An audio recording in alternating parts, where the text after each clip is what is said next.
Glad to see you meet us here once again. We're also very, very excited to have Patty Beach with us today. And so let's tell you a little bit about Patty Beach. Patty Beach is the author of Art of Alignment, a practical guide for inclusive leadership, and the Versatility Factor profile. And without further ado, I'm going to hand this over to Patty Beach, and she'll continue introducing herself. Patty? Yeah, thanks, Renee. I really appreciate your introducing me. Renee and I have been friends for a while, so it's really wonderful to be in her living room, so to speak, for a change. And I'm really excited to be presenting my body of work to you. Today is quite an auspicious day. I have just received my box of books. I would show you my box and I would show you the book, but I have a special kind of celebration this afternoon, my unboxing party that's going to be happening at 4:30 this afternoon. So you all are here really at this kind of launch pad that I'm on, and I'm really excited to share this work with you. So I'm going to take a second here to share my screen, if that's okay. So my practice is Leadership Smarts, and basically what Leadership Smarts is our whole goal is to help leaders take the hard work of being inclusive leaders and make it simple to understand and easy to master. A lot of times leaders can feel like they're just herding cats, like they're bringing people into a room, trying to make things happen. But as you know, one of the harder parts of leadership is to get convergent thinking going so you can get momentum toward a goal. And so I am very excited to bring to you one of those practical tools that we developed. We're calling it the Art of Alignment, with the goal of it really being applied toward diversity, equity, and inclusion, which is one of the particular agendas that is near and dear to my heart. So the Art of Alignment is a skill set that we're giving to leaders around inclusive leadership. And basically what we're helping leaders do is to achieve one goal, that is alignment, between two or more players. Now that could be 2,000, could be 200,000, depending on what level you are at in an organization. And we want to make it really simple for them. So we have created 3 principles, 4 steps, and 5 C's. So today I'm going to give you a little flyby of those 3 principles, the 4 steps, and the 5 C's, just so you know. You could do a webinar just on one principle. So, we're going to really give you the tops of the trees. But the main thing that I want to do today is help you understand how this can contribute to supporting the diversity, equity, and inclusion agenda, because that's something that, one of the things that happens when we have a diverse workforce is it adds a lot of complexity. So anytime you're trying to create alignment with a diverse workforce is kind of like antithetical in a way. So you really need a lot of tools and resources to make that work. So I'd like to tell you a little story about myself, kind of how I came into this work, and help you to understand why this is so super important to me, why alignment is important to me, and why diversity, equity, and inclusion is important to me. So, again, my name is Patty Beach. I am now calling myself an inclusive leadership evangelist. And I want to tell you how that evangelism showed up for me. So on the left, you see this picture of these ladies with the ugly sweaters. Those ladies are my siblings. So I happen to be the one down here. I don't know if you all can see my cursor with the my sister's got her hand on my shoulder. And so I am the 5th of 6 girls in a family. So I grew up in a household that was very feminine because there were just a lot of females. We had my 5 siblings, all women. We had my mom, my grandmother, and then my dad, who was a petroleum engineer and off and off on location, drilling wells, etc. And so I lived in this very, as I would say, feminine household. We were a very loving household, very expressive, very emotional household. We really loved to be together, tell secrets, and live the way that we lived. And I just thought that was how people lived because you grow up in your household, you're born in it, you think that's how the world is. Well, what happened for me was I wanted to impress my dad on some level, stand out from this crowd of women. And so I followed in my dad's footsteps. And I went into the field of oil and gas and became a petroleum geologist. So on the right, you'll see me sitting up on this, looks like it's a rock formation. It's actually a pyramid in Mexico with a bunch of guys. So I kind of flipped that ratio from being, one of 6 girls and my mom, my grandmother, to being Patty and a bunch of guys sort of everywhere I went. It would be like 1 to 40 or 1 to 20 or 1 to 15, we'd be out in the field, et cetera. And I come to find out, the rest of the world, isn't this feminine environment, that culture that I was raised in my own household. that there was this other way of being in the oil and gas company. And it was a major oil and gas company. So it was a very strong masculine environment where there was a lot of engineering, et cetera. And I would say a strong program, like, you kind of followed the guy's rules, like if I'm out hiking with them or doing the field work, there was no whining and all that kind of stuff. You just kind of had to buck up and show up that way. So on some level, I really enjoyed that environment. It was a stark contrast to what I had lived with my siblings. But there were lots of times where it just felt really awkward and difficult for me because I was young and I was the only woman. And there were a lot of important things that I needed to do. And sometimes it was hard for me to get the credibility or the attention that I needed in order to get the work done that I needed to do. So one of the things that I ended up doing was I created a women's affinity network. It was actually one of the first women's affinity networks in oil and gas in Houston, and it was back in the 80s. And so that affinity network eventually became a women's employee resource group, because at first we were just kind of getting together and kind of commiserating together and supporting one another. But eventually we became a body that the leadership would come to, and they would say, what should we do to support women being successful in the company? And so we actually helped them to do a lot of things, including putting in a childcare center, putting in a lactation room, putting flex time policy, supporting men in taking flex time policy. It was at the beginning of the Family Medical Leave Act. So we were quite successful in helping the company understand what they needed to do for the women to thrive. Now, one of the other interesting things that happened was there was a gentleman named Jerry. He was a colleague, and Jerry turned out was transgender, or is transgender, I guess I should say. And so he wanted to change his identity from being Jerry to being Mary. And so what happened was Jerry had asked his boss if he could go on sabbatical, do the change, and then come back out as Mary, but not in Houston, go to Chicago to have that change so that people would not know his whole history. Well, I was very grateful that Jerry's lead manager has said, really don't want you to do that. What I want you to do is I want you to stay here because you're my right-hand person. You're very valuable to the organization. We want you to feel comfortable no matter who you are, how you show up. That's an important aspect of the environment we want to create. So we would really love for you to go through your process more transparently and just, be Mary here with us. So I got to be a part of helping that change happen for Mary and for all of us. As you can imagine, at the time in the 80s, this is before, Caitlyn Jenner and people even a lot of times weren't even aware that transgender was a thing. It was quite a breakthrough, really, for our organization to embrace that agenda. So one of the things that happened was Mary started coming to our meetings, and then we came together and decided that we needed a separate affinity group for the gay, lesbian, transgender population. And at the time, we didn't even have the acronym called LGBTQ. So we called our organization BT Glass, which stood for bisexual, transgendered, gay, lesbian, and straight, with the idea of everyone of every gender identity could be a part of this group. So anyway, that ended up being a new affinity group, eventually at ERG. And then there became the African American group, et cetera. We created a diversity advisory council. So that was a very enriching experience really early in my career. I feel very grateful to have been a part of that. And one of the things that we did was we tried to create an environment in oil and gas and in that program where every voice was welcome.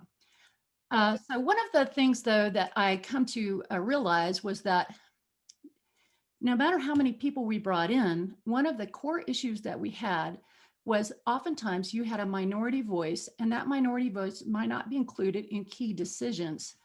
Or even if you were in the room, it might not feel that safe to share your point of view. So I want to tell you a story about how that actually played out in a way that was extremely important to me. So at one point, again, I worked in oil and gas. Amoco decided that they were going to drill the deepest water well ever drilled in the Gulf of Mexico. So they bought a tract of land, prepared the prospect to drill the well. We discussed this particular innovation, which was an extremely risky and expensive endeavor, and talked about all the risks associated with it. Most of the risks were associated with actually drilling the well in deep water. And as it turned out, a lot of people had drilled wells in deep water, even deeper water than where we were, but not in the Gulf of Mexico. And at the time we had this conversation, I remember that one of the people in the room had said, I think that if we drill this well, we'll have no problem actually having the technology drill the well. The problem is after we produce the well, what's going to happen if something, like spills, or if there's a break in the line? Do we really have the technology to remediate an accident in that depth of water? And it kind of got shut down. It was like you couldn't talk about that because everybody was so excited about this innovation and what we were going to do. And I remember sitting in the room thinking, I think we should talk about that. But I didn't say anything. I just kind of sat there a little bit concerned about it, thinking, yeah, okay, that could happen. What are we going to do? I'm a geologist, so I'm not responsible for something. That's more of the production people over there. But meanwhile, I'm the geologist that it doesn't get drilled unless, like I think it's a prospect and going to produce. So I do have a role to play. So all that conflict was going on in my mind. So here's what happens. We drill the well. It's a dry hole. Never have an accident because there's no oil.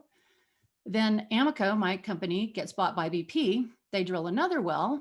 And so guess what happens next? The Horizon blowout. I'm sure many of you are familiar with this being one of the largest environmental disasters in the United States, right?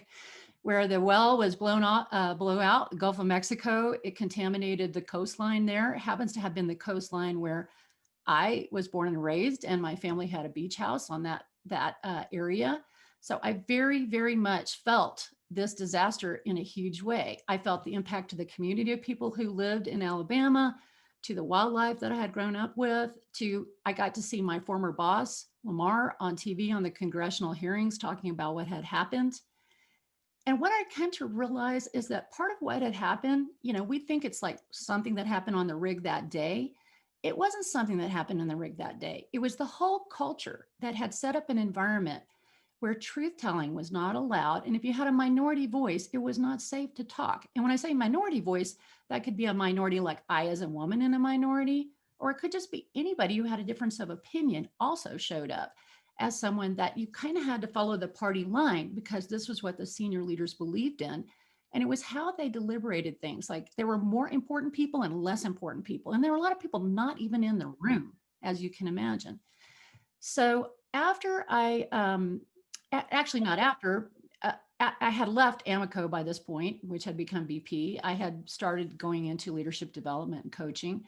I got really committed to helping leaders bring all voices in the room for diversity to be honored because, yeah, it's right for women to have a seat at the table, or African American, or GLBTQ, whatever it is. We all should have a right to be there. But in the end, it's the right thing to do for the business. Good decisions will be made when more people are in the room and the right people are in the room, and poor decisions will be made when we're not there. And even if we're in the room, if we don't have the safety to speak, then poor decisions will be made. In most cases, it will not be as disastrous as the Horizon situation. It could be something innocuous, like we're putting out a product that, ends up being a waste of time because nobody buys it. But if we're not allowed to create an environment where there's the safe to tell in business, it's going to impact our business. So I decided to put together a process for leaders or for people, anybody, to come into a room and make a decision jointly where all voices are heard. And so I ended up calling that the alignment process and gave it the name, The Art of Alignment.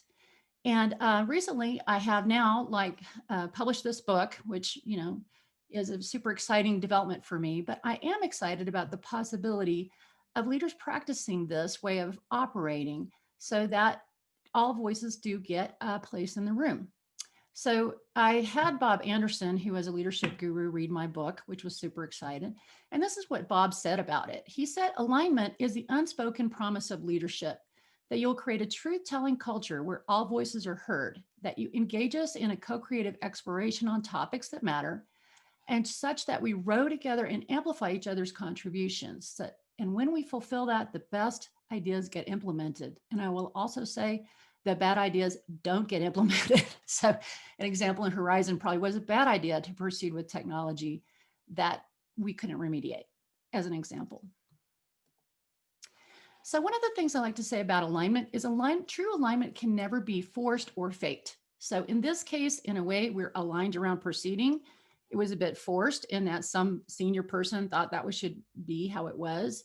But also there was a fake alignment. I was sitting there complacent, silent in the background, not saying something, kind of fake aligning with it, so to speak. When you have true alignment, all the parties in the room have deliberated the topic to the degree that they can feel that they're behind that idea. They may not completely agree with the idea. They may be actually in misalignment, but at least they're transparent about their misalignment. So we're not in alignment yet, but we're moving in that direction. The key thing is to move from this sort of forced fake environment to true alignment. And so there are some barriers to alignment. One of the things around the DEI agenda is that sometimes we just have underrepresentation. Those people that should be in the room are not in the room, or just too few. Like as one woman in the room, it's hard for me to speak my truth the way I would in a more feminine way, so to speak. If there are more women in the room, that makes it more comfortable for me to speak the way I speak. And then also makes more comfortable for men who might have a more feminine way of expressing themselves, or transgendered or gay people to express themselves their way. So underrepresentation is a barrier to alignment. Another barrier is just lack of psychological safety. Sometimes you have those environments where, you have a person that you just have an environment where people don't feel that they will be allowed to speak their mind without some repercussions for their careers. We have the issue of unconscious bias, where you think that you understand what people are saying, but you have your confirmation bias of what you believe, and then you just never really hear them. There's also language barriers when you have diversity, and then the primary real issue is just complexity. The more people you have in the room, the more opinions, the more diverse, the richer it is. But then we have the reality of like, how much time do we have to get to an agreement? That's always a real challenge, especially in a business environment. So being able to find a way to bring that richness in the room, create the safety so that if we bring in more voices, that we are not sort of hung up by it taking so much time. And that we're able to know that the unconscious barriers or biases are there so we can address them is really a key to creating alignment. So I'm just wondering if, I'm not going to pause too much, but if you have any questions or comments, just want to bring maybe a voice or two in the room about alignment, psychological safety, just any comments, any other barriers to alignment. Go. Patty, we have a question here. Yep. And so it says fascinating and great and scary, scary images. But how is this different than the value of explicitly avoiding groupthink? Well, it is very different because one of the, when I explain like the 4 steps and the 5 C's, is that one of the 5 C's is a feedback process, and it is designed to have people share different elements of what they think. And I'm going to jump into that real quick, because I think that might be a better way to answer that question. In alignment, this is the alignment process. So I developed this process so that leaders would have like a roadmap to help them figure out how to bring people into a room and get them to come to agreement. And so the first step of that is to someone makes a proposal. Ideally, that proposal is made offline, but it also could be done in a brainstorming session where everybody's bringing ideas in. I personally prefer in a business environment that someone that's an expert in the topic go offline and develop the proposal to bring to the group. So then we go into the next step, which is the probe stage. The probe is where we engage the group in comments about that particular idea. In that probe step, we use the 5 C's, which is the formula for gathering information. And ideally, we do it in this particular order. So the first step is clarifications. We want to make sure that people actually understand the idea. Then we go into compliments, what people like about the idea. That creates some psychological safety. If I know, okay, it's okay that I don't understand this idea, and I'm going to get compliments for my idea no matter what I do here. So that kind of creates a ground that people can live into. So then the next thing is we would bring concerns. So I very specifically use the word concerns, not critical feedback, not not complaints. It's what are those risk factors that we need to be aware of? This is really key, that concerns are allowed to be voiced.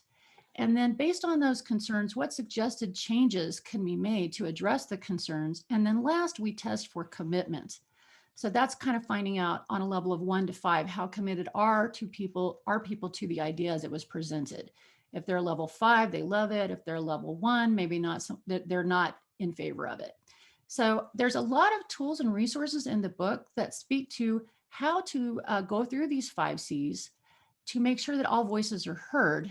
And they include things like, if you're going to talk about clarifications, maybe give people a second to write things down so that the introverts can think. A lot of times they need to be in a quiet environment and they don't get railroaded into groupthink because they oftentimes will voice last. So everyone would write down their ideas and then you can share them, in lots of different ways. And of course, now we have chat. People can do things like a chatterfall where they all share it at the same time.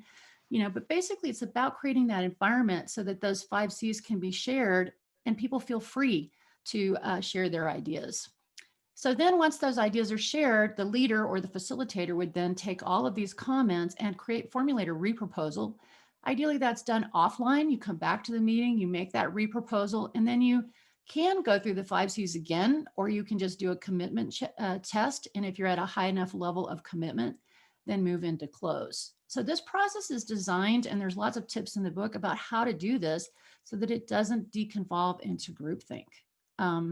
And a lot of it has to do with just giving people permission to have dissenting point of view and to not be on board. Like sometimes if you let like the leader say first, are they a 5, then everybody else say 5, so there's a lot of tips and tools for leaders to voice their commitment last, for example, so that they aren't swaying the group into groupthink.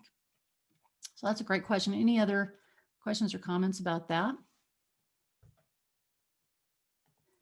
So another aspect that I want to get into here are what I call the 3 principles of alignment. So what I come to find out is that even if you have that process outlined and people understand it and you've set it up as a formal way to go through to bring a group into agreement, you really need to follow the principles of alignment. The principles of alignment create the environment that even if you never followed the 4 steps in the 5 C's, these principles will help you to create the right environment for alignment to be reached.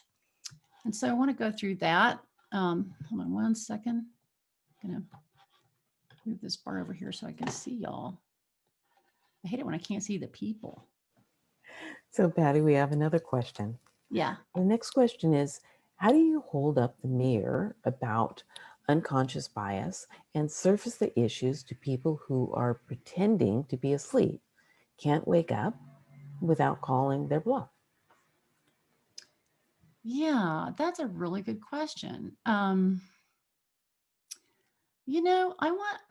I think that, again, I actually believe that this SHUVA principle might have some of the gems about that. But one of the things that can happen for people that have unconscious bias and they're in an environment where they are being called out around that, and one, they can oftentimes just really not see that they have an unconscious bias, not believe it.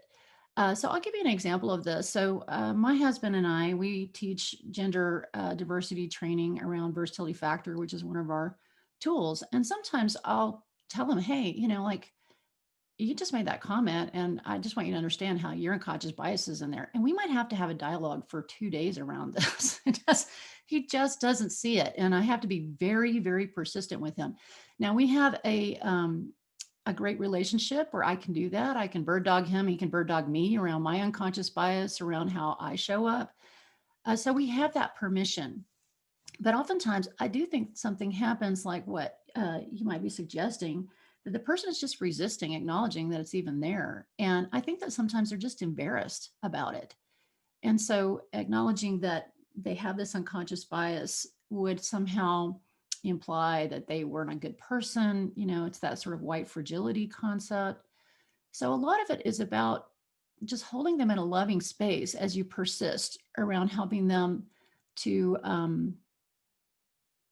acknowledge that it's an issue, or until they actually feel it. Sometimes they just think they feel it, but they don't, kind of things. It just takes a while. So that would be my approach. And a lot of it is just having your own fortitude around how important it is to continue to bring the agenda up. There's some risk factors in that, but I say all of us got to take it on the chin for a while until this comes, until more people are speaking this language. Does that answer the question? I don't know if that person might bring their voice in the room. See how that landed.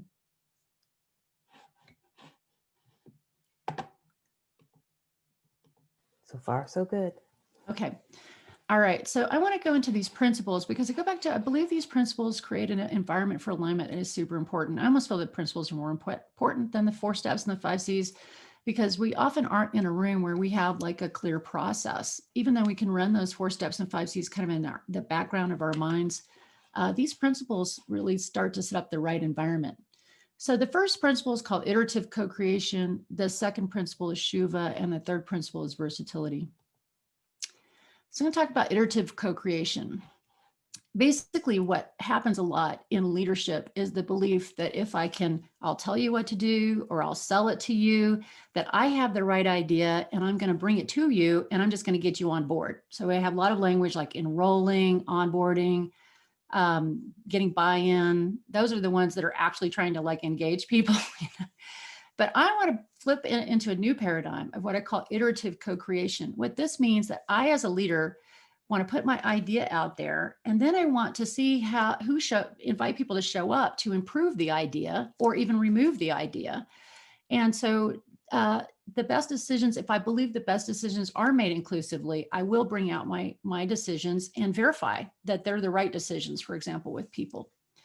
So we want to work, that usually should happen in an iterative way. Like I might socialize an idea with Roger, who's a part of Founder Advisors practice. And then another, one of the founders of that practice isn't in that conversation. So to feed him back in because he wasn't there and he might have a point of view. Instead of just getting really comfortable with that being their reality, that when you have a lot of people and you want to include them, it's probably not going to be realistic to get everybody in the room and be one and done. So being able to get patient with that, documenting what you're doing as you're going, re-socializing, bringing people back in the loop is really key. And the other part of that is letting go of your ego, that your idea is the right idea, that it is your job to sell people on your idea. So in order to make this practical, especially in a hierarchical organization where that hierarchy exists for a reason, I always say that it's important to accept the fact that everyone should get a voice, that every voice is valuable. That might be the one person that you asked and they were the person you really needed to ask, but maybe not everyone gets a vote. So an example of that is if I'm in charge of a software program and we're trying to decide what new platform we're going to use, and I might float out to people, should we use Slack? Should we use Teams? And then I get back everybody's preference and I find out everybody likes Slack. I might come to find out, oh, wait, Slack doesn't play very well with these other things that I didn't ask them about. And since I'm the expert and I understand all the implications of that, rather than trying to make everyone happy in that, I'm going to use my authority to make the decision that we're going to go to this other platform. But I'm going to be aware of that misalignment. And I'm going to go back to those people who voiced that they like Slack and let them know, I appreciate what you said. It's really important. This is valuable for me to know that people like Slack better than this other, but however, this is the reason we're proceeding with this particular tool. So as a leader, I'm aware of those misalignments. That way I can deal with it proactively instead of just have it kind of under the covers. So this, everyone gets a voice, not everyone gets a vote, makes it practical for us to expand. Like we might expand and say, well, we don't have anybody in our team that is, we don't have a woman on our team, or we don't have a African-American on our team, can we go out to another team where maybe that person isn't even part of our team and just run it by that person? Of course that does put an extra burden on that person as a minority person, but being aware that we don't have that voice in the room is really key. And if we can do it iteratively and co-creatively, then, if they can't come to our meeting, we can still run it by them by email, et cetera. So we can kind of release and relax our standards of because we say, well, we invite a lot of people in this conversation and it's going to be complicated. We'll never make a decision. That may be true, but that doesn't mean we shouldn't have the voice there. So that's a really key aspect that I think could be helpful to the DEI agenda. Any comments about that? All right, I'm going to go to the next one. So the next principle is called the SHUVA Principle. SHUVA is an acronym. You might think, what is that? Is that like a Jewish word? Sounds kind of like a Jewish word. It's actually an acronym that got, I say, downloaded to me. Like I was standing in my closet and boom, it came, this acronym, that what people really want when they're included is to be seen, heard, understood, valued, and appreciated. So you can use SHUVA as a noun, like I SHUVA you. I give you, or I can use a verb, I SHUVA you, or I can use it as a noun. I would like to have some SHUVA, please. Right? So it's kind of a nice thing. And what I really love about SHUVA is an acronym is that it's useful in environments, work environments where we can't really use the word love anymore because of the Me Too movement. And there's like some weirdness and stuff around, that is a word. So SHUVA kind of can be a replacement for that. And it's also very helpful for like tech environments where it's a little uncomfortable with some of those softer words. And what it does is it kind of breaks it into these separate little elements. And I want to talk about how important each of these elements are. The first element is seen. So to what degree is that person actually invited in the room? Can we count who is in the room? Did we invite them? Because so often what happens is there's all this work done to bring in marginalized, or minority people and to have that diversity, but then we don't invite them to stuff, so like, okay, let's take a look at that. So a lot of times I'm asking my leaders, like, who is that person on your team that's from that group or that group, to make sure that they're actually getting that person into their, so they can see them and be a part of that equation. The other part is heard. To what degree are we allowing for every voice to be heard? So that person who asked about groupthink, if we just let one person go first, the alpha person, then oftentimes they dominate the room. So the ability to make sure that you're counting every voice so that every voice gets a chance to contribute, or that there's techniques that you're using. Maybe the first person gets to say something and say, who else has an idea like that? Then they get to put those ideas up there. So there's lots of techniques to allow that actually to have every single person be heard and counted. Another thing is understood. To what degree did we feel that we understood one another? Understanding is something that I feel is like a social intelligence. You kind of know it when it's there and you don't know it when it's there. Sometimes you don't know it. You think you understand because of unconscious bias. We don't understand. So understanding unconscious bias is the thing can help so that we can say, hey, no, you don't understand. This may be an unconscious bias thing, and let that be like, okay, that it's that way, because that's just the reality. It happens all the time. The key thing here, and I will say a lot of people do a lot of shooing. What I mean by shooing is they see you, they hear you, they understand you. But the most important thing is value. To what degree did I let what you shared inform my judgment enough that I would allow that to change my mind? So if I'm bringing you an idea to convince you or sell you or get you on board, then I'm not really valuing that you could make my idea better. Maybe your idea is even better than mine. I have to value your idea enough to consider it as seriously. I may not like it. I may not agree with it. I may in the end decide against it. But if I don't value you, then I never really give it a chance. And a lot of people do that and they don't even know they're doing it. The last part is appreciated. Appreciated is an environment where, let's say, you brought up something to me and it was difficult and we had our conversation, but I actually appreciated you. I'm like, thanks for bringing that up. I create that environment for people to be allowed to share their different perspectives. Then I create that in the environment for us to learn from each other. So when the person had asked about the person who has unconscious bias and they're trying to slide, past it, right? You provide a little SHUVA in there. You keep that unconditional positive regard for the person, no matter where they're at in their process of understanding the DEI agenda. Don't get frustrated with them. Don't think of this clueless person who doesn't get this, but just understand they are where they are on the path. And if you can give them SHUVA and psychological safety, eventually you may reach alignment. The moment you're at misalignment, but you could happen. But if you stop talking to each other and you go into your corner and they go into their corner, then you will never reach alignment. That's what we want to avoid. So as we're getting into the DEI agenda, there's so many sensitive topics. It's very politically, there's a lot of political correctness and a lot of fear. Can we diminish the fear and talk about these topics by having that SHUVA environment so that, it's not so hot all the time? So the third principle is the versatility principle. This is a principle very important to me. As I mentioned, I was woman working in that masculine environment. And I love the feminine environment. I love the masculine environment. I really loved them both. I was one of those boundary crossing people who was comfortable in both environments. What I really want to do is to help environments where the culture is mostly, you tend to see mostly masculine culture, mostly feminine culture.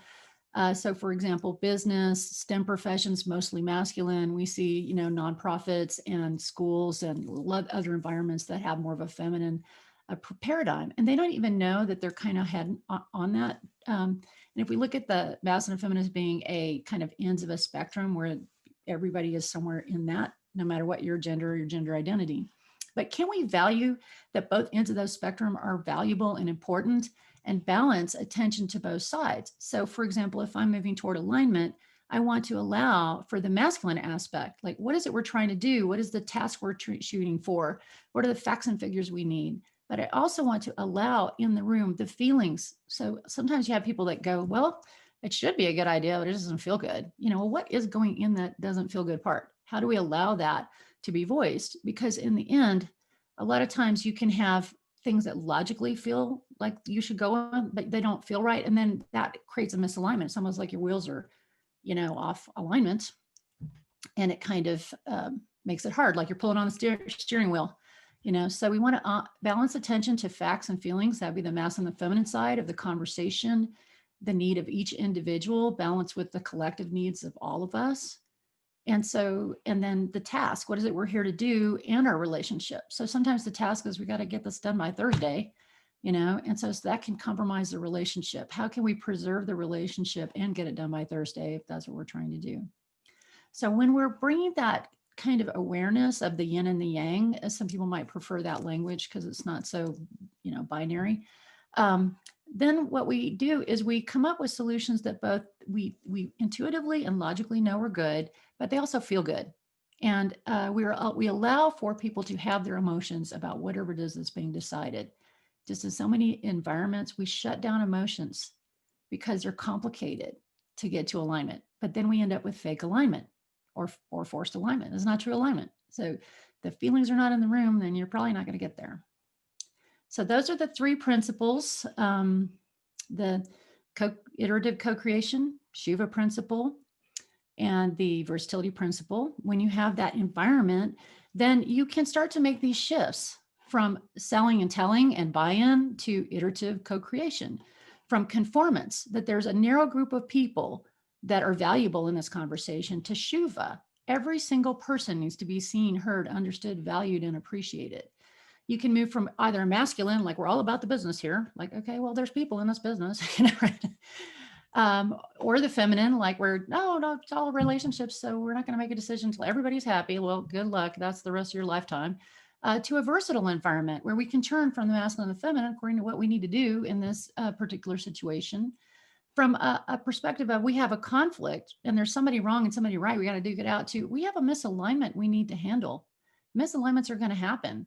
And we need to know where they are and where they're not. Where are we aligned? Where are we misaligned? Then we can resolve it without it being a big hot button.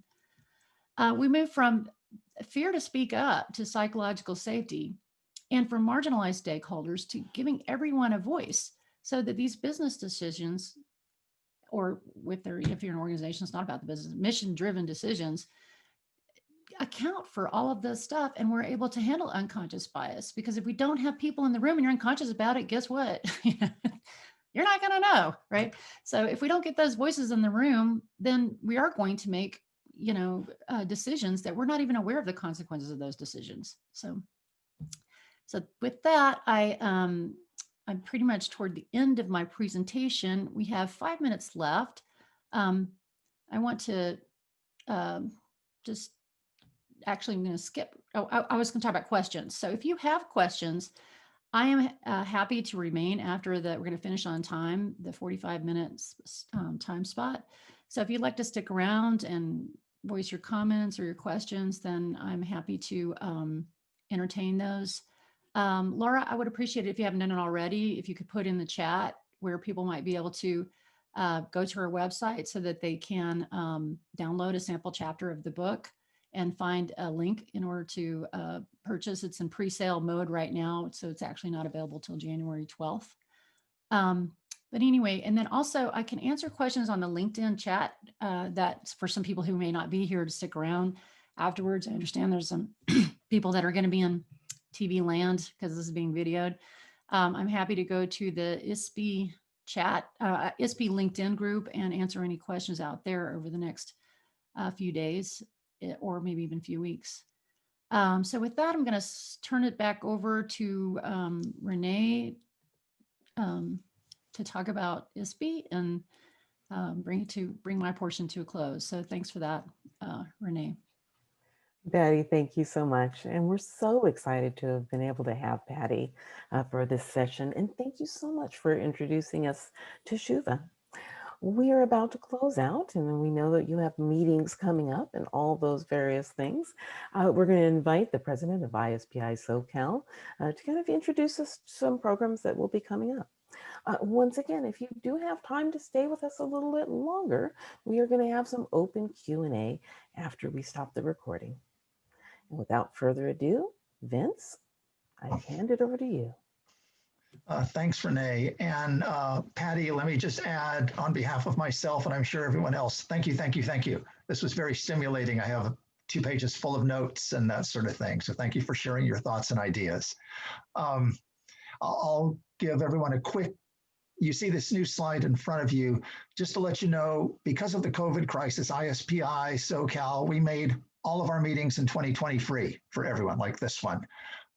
However, there's this thing called paying for our Zoom account, paying for our Wild Apricot account, paying for other things, where in 2021, we're going to charge memberships. And I just wanted to let you know the logic of it and the kind of meetings we're having. To answer the first question, the memberships are $20 for 6 months, includes everything in the 6 months. We have 3 types of meeting, or $40 for a year. We have 3 types of meetings. Our newest ones are the ones you were just part of, our DE&I Fireside Chats, which Renee has been organizing. Thank you, Renee. And I hope Renee got a great donut this morning. That's a private joke where she saved me for another meeting that was coming up, which I won't explain, other than at 7 a.m. in the morning, you want someone who comes through at that amazing time. So the thing I wanted to let you know, we have those meetings. We have the Friday morning roundtable meetings, which are a specific different format where you're very much talking and interactive during them. And then we have, moving up the chart backwards, we have what we used to call COVID challenge webinars, and these are just challenge webinars in terms of learning and performance. In the blue on the right, you have an example of some of the kind of meetings we've had this year. I like to think of us as a practice community, or a community of practitioners who are sharing this with each other in a safe space. We invite you to come to all of our meetings. If you have any questions, feel free to email Renee or myself. I'll put my email in there, or check our ISPI site. I don't want to bore you with this stuff because we wanted to come to hear Patty and her ideas, not Vince. But I just wanted to let you know what's happening with ISPI SoCal, the chapter. Wherever you are in the world, you're welcome to be a part of it in this virtual world where we're in for as long as we know. And thank you, everyone. And I have to stick this for everyone out there who is a Jerry Seinfeld fan, also a happy Festivus coming up. So that's it from here. Thank you and goodbye from ISPI SoCal.